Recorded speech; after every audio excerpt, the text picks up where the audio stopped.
अस्सलाम वालेकुम व्यूअर्स, औज़ु बिल्लाहि मिनश शैतानिर रजीम, बिस्मिल्लाहिर रहमानिर रहीम, अल्लाहुम्मा सल्लि अला मुहम्मद व अला आलि मुहम्मद कमा सल्लैता अला इब्राहीम व अला आलि इब्राहीम इन्नका हमीदुम मजीद, अल्लाहुम्मा बारिक अला मुहम्मद व अला आलि मुहम्मद कमा बारकता अला इब्राहीम व अला आलि इब्राहीम इन्नका हमीदुम मजीद। अल्लाह तबारक व तआला ने जब हज़रत आदम अलैहिस्सलाम को इस दुनिया में नाज़िल फरमाया तो उसके बाद उसको जो तालीमात अस्मा की दी गई थी वो राब्ते के लिए कहा गया। तो हज़रत आदम अलैहिस्सलाम ने पहले जो इबादत का तरीक़ा था वो ध्यान था।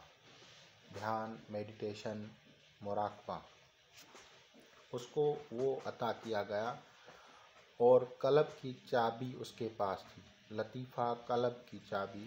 मेरे भाई दोस्त जितने भी रूहानियत से मुतल्लिक़ हैं, सिलसिला नक्शबंदिया, कादरिया, चिश्तिया, सहरवर्दिया से, उनको बखूबी मालूम है कि लतीफ़ा कल्ब यानी हार्ट का जो लतीफ़ा है, उसका जो लतीफ़ा हार्ट है, उसकी चाबी या मन के इंद्री की चाबी जो है हिंदी में, वो जो है हज़रत आदम अलैहिस्सलाम को अता की गई।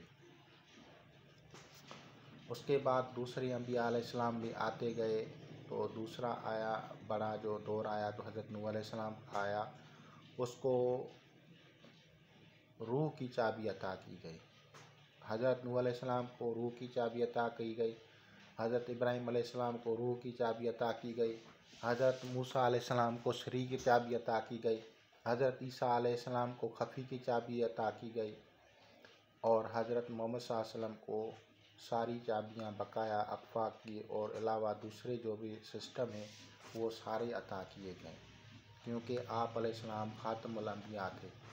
वहाँ से जो है ये सलासिल रूहानियत जो चले, उनमें आज भी उन्हीं अस्माउल हुस्ना की तालीमात फरमाई जाती हैं, जिसके साथ वो मुराक़बा करते हैं और अपनी रूहानी ताकत को तसर्रुफ़ में लाते हुए खिदमत खल्क़ करते हैं। उनमें से सबसे पहले मैं आता हूँ कि रूहानियत एक ये बंदे की अपनी रूहानियत थी, लेकिन जो दूसरी रूहानियत थी तो वो लतीफ़ा कल्ब का जो ताल्लुक़ है वो आलम मलकूत से है। तो जब हज़रत आदम अलैहिस्सलाम के पास लतीफ़ा कल्ब की जो चाबी थी, इस वजह से फ़रिश्तों का नुज़ूल होता था और फ़रिश्ते राब्ते में रहते थे।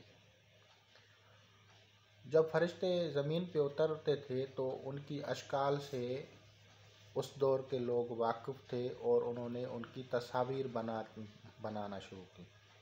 पूजा शुरू नहीं की थी, सिर्फ बनाना शुरू की थी।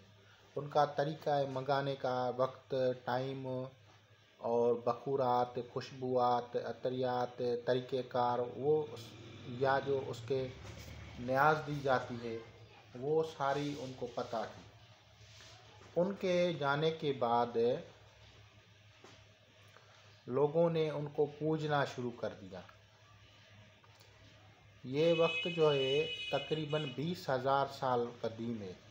20,000 साल कबल हज़रत आदम अलैहिस्सलाम इस दुनिया में थे और उनमें से हिंद में एक जो है मूर्ति बनाई जाती है गणेश गणपति जिसको बोलते हैं।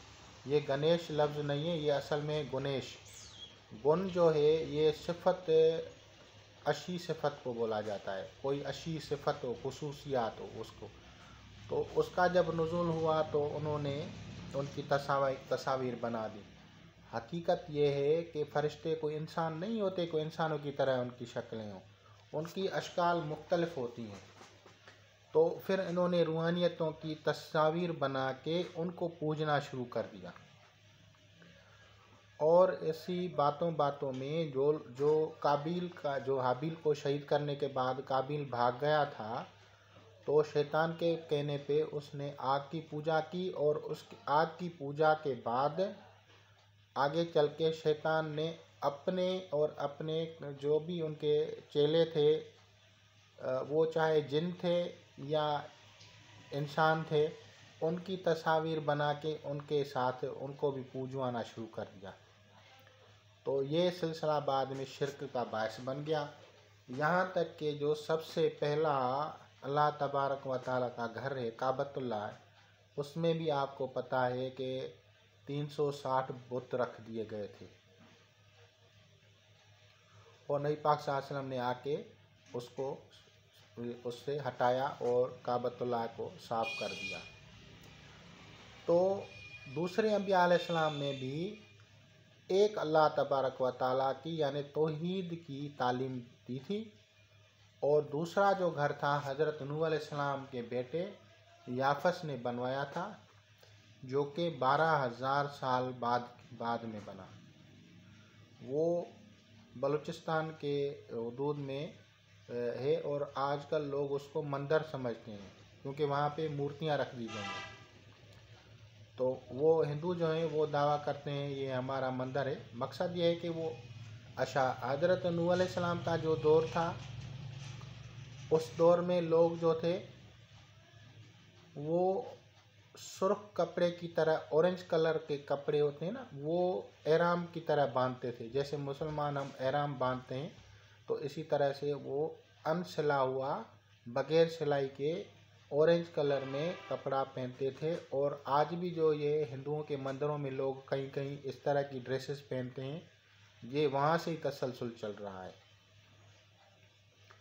और उसकी कौम उसने जो सुधारा वो बाद में वो भी गुमराह हो गए। उसके बाद जो तीसरी तहजीब आती है बनी इसराइल, यानी हज़रत इब्राहीम अलैहिस्सलाम के औलाद, तो वो तीसरा टर्म है जो जाके वो हज़रत इब्राहीम अलैहिस्सलाम को भी रूह की तालीम थी, उसकी चाबी थी। और उसके बाद जो है वो आगे बनी इसराइल भी आई और दूसरे, तो उन्होंने आगे चल के वो सिस्टम चलाया। तो ये दो है। पहला जो है इंसान की अपनी रूहानियत, जो उसमें रूह है अंदर। दूसरा जो रूहानियत है वो है फरिश्ते। और तीसरी रूहानियत जो है वो जिन्नात हैं।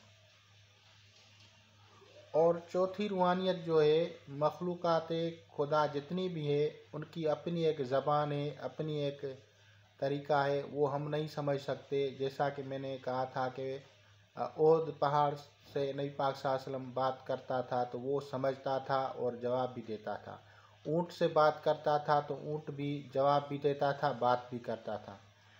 और एक खजूर के दरख्त की लकड़ी, वो भी नबी पाक सल्लल्लाहु अलैहि वसल्लम से बात भी करती थी, सुनती भी थी।